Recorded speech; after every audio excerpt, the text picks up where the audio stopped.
In yesterday's class, we talked about the causes of rapid industrialization. Here you will find 6 below, which was our last slide that we talked about. Today we're going to talk about new business culture. And this business culture was what many of the industrialists at the time, like Andrew Carnegie, John D. Rockefeller, this is what these new businessmen believed. First, you see they believed in laissez-faire. This is the ideology, the main ideology of the industrial age, and they really believe that the government should stay out of the economy and should not be involved in the economy. If there was a problem, if prices were too high, if there were trust, the government should not get involved. An example of someone that really practiced and believed laissez-faire ideology was our friend Frederick Hayek. In addition, we have other aspects of the new business culture and their thinking. A main belief was social Darwinism, and this idea was adapted from Darwin's theory of evolution. And you see Herbert Spencer, picture of him right here, good-looking guy. He was a British economist. He was an advocate of laissez-faire, and he is going to take that idea of survival of the fittest and apply it to the economy. What that means is if you are rich, it is because you are better. You are working harder than those people that are poor. So those that believed in social Darwinism thought if you're rich, you deserved it. It was God's sign. And if you were poor, you were lazy. To give you a really specific example of that, our friend Andrew Carnegie really believed that, social Darwinism, and he also wrote an article called The Gospel of Wealth, as you see here in 1901, and this is where you see some of the racial tones as like the Anglo-Saxon race is superior, and they believe that inequality is inevitable and it's good, and that if you are wealthy, it was because you'd worked hard and you deserved it, but that you should act as a trustee. For example, instead of giving your money to a poor person on the street, the thought was that person doesn't have the mental capacity to do the right thing, so then you should, as a wealthy person, you should build great public works, you should build libraries, and that will then help the poor. Do you agree with this concept? Would you give money to someone that you actually would see on the street? So again, just to reiterate this idea, a social Darwinist and someone that believed in Carnegie's article, Gospel of Wealth, preferred to give money to libraries, entertainment halls, universities, thinking this would trickle down to the poor. If you see someone on the street corner and you have extra money, or if you have money in general, would you give it to them? Yes or no, and why? In addition, the third aspect of this new business culture was that it was a work ethic, that if you work hard, you will be successful, and you, yes, you, one day can actually be rich. It's this idea of the self-made man.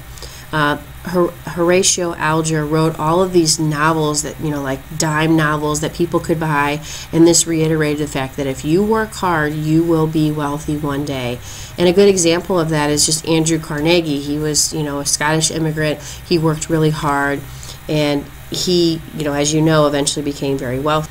Do you think this idea of a self-made man or self-made woman is it a myth? If you work hard, will you, in our society today, will you be rich? Just to give you some modern rags to riches stories, meaning they, were dirt poor growing up and they were able to make it and become wealthy. My favorite actress, Sarah Jessica Parker, she really grew up in poverty, and she was sent to work and to sing as an actress and as a singer, just so she could make money to support her family. They had a very poor upbringing. Not to leave the males out, Jim Carrey, Canadian, he actually was sent to work in a factory at the age of 12, and him and his family often lived at times in a van. So the idea of you can go from rags to riches is still out there, but is that is that what happens to the majority of Americans? No. The majority of Americans can go with hard work from rags to respectability. And these robber barons or industrialists, the men of the industrial age, as we would call them, They had different types of business practices, ways that they are going to try to be more efficient, and obviously trying to make the most amount of bank that they could.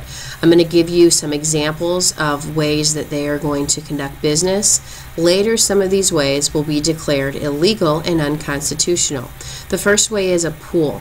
This was an informal agreement between companies to fix a price. So for example, if you had two competing companies, they say, hey, let's leave the price of gas at 10 cents a gallon. And it was never in writing. You didn't have to necessarily do that or follow through with it, but most businesses wanted to fix prices, which was a guaranteed income for them. Now the government will try to regulate interstate commerce. And what is interstate commerce? Interstate commerce is commerce between state to state, and the federal government has jurisdiction over that. So in 1887, the Interstate Commerce Act was passed, and it was supposed to eliminate restraints of trade like the pool, like the trust, like horizontal and vertical integration. Unfortunately, though, this created the Interstate Commerce Commission, and they pretty much did nothing. But you see, at least the government, in theory and in law, is trying to regulate business to protect people, protect consumers, but it just at this time falls short. Another example is the trust. A trust is when you have it really in a market, it's dominated really by one specific company, and typically this company's stock will be controlled by a single group of trustees. It really sets up a monopoly. It's really where one company or a group of companies controls really what happens and what prices can be charged, things like that in a market. There's really no competition for the consumer. A very specific example is the Standard Oil Trust. For example, John D. Rockefeller, up until this point in history, even he's richer than Bill Gates, he amassed so much wealth, and how he did it was his Standard Oil Trust. He controlled every aspect of oil refining to the actual creation of the product.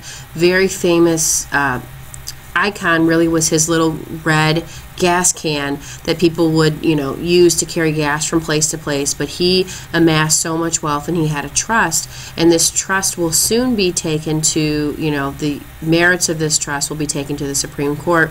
But you see, typically businesses will be supported by the U.S. government. The last two types of business practices used by the businessmen of the industrial age really break up the trust. You can do one without the other, but typically they would use both of these aspects, horizontal and vertical integration.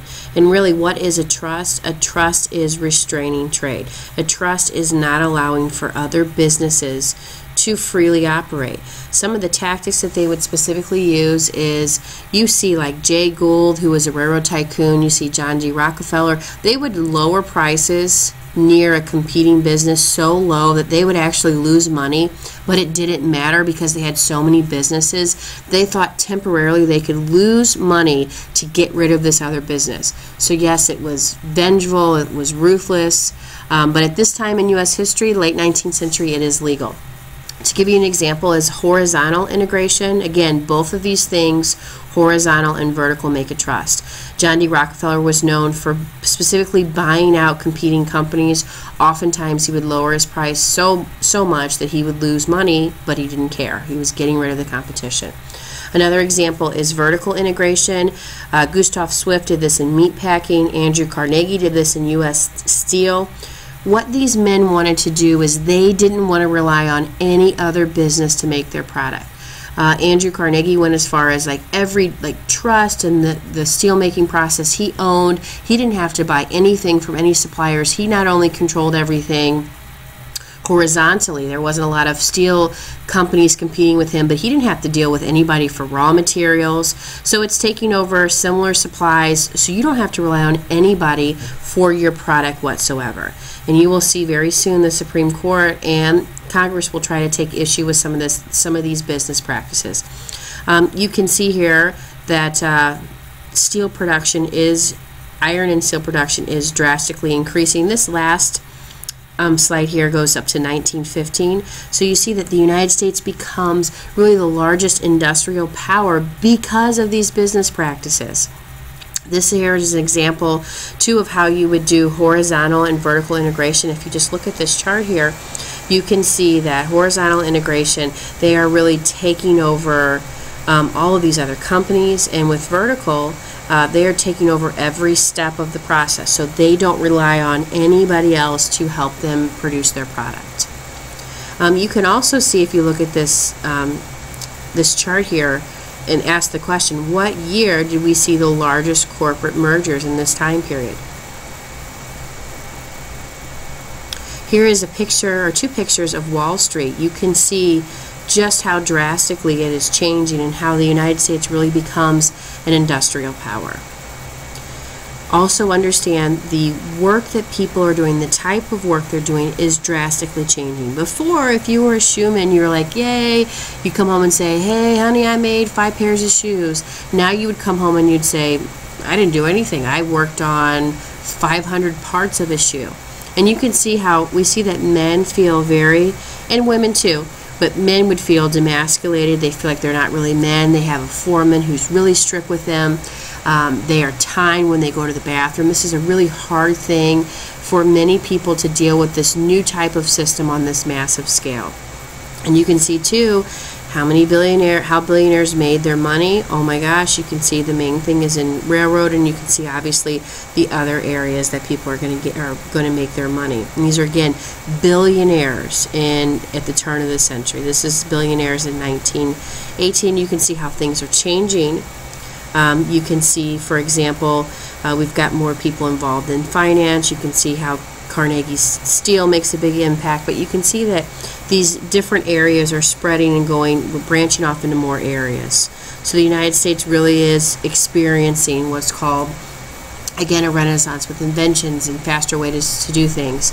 William Vanderbilt, Vanderbilt University was named after him. He was very ruthless. He says, this is a quote from him, "The public be damned. Why do I care about the law? Hain't I got the power?" And he really felt like many of these men, these industrial men, they had the power. They can do whatever they want. And the federal government for a time is really, truly going to look the other way. To give you a real life analogy here, just how things were at the turn of the century. If you think of the iPhone, if you think when the iPhone 1 came out, they really had a monopoly. If you wanted an iPhone, you had to go to the Apple store, you had to go really through one specific carrier.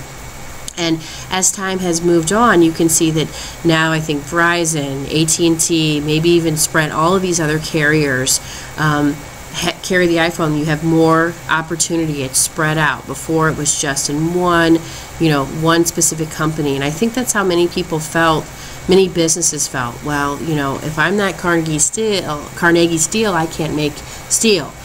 You really, as a consumer, didn't have a lot of choices during this time period. You didn't have a lot of say in the prices. Also, too, if you think of the analogy of a leprechaun has the gold. And at this time, the gold was controlled by the people at the top. As we move along in history, once we get, and again in the progressive era, around the turn of the century, 1905, 1910, you will see people start to question, don't I get part of that gold? Is it fair for the leprechaun to get all of the gold? Thank you for listening, and remember the question, who is my favorite actress? And you will now proceed to take the quiz.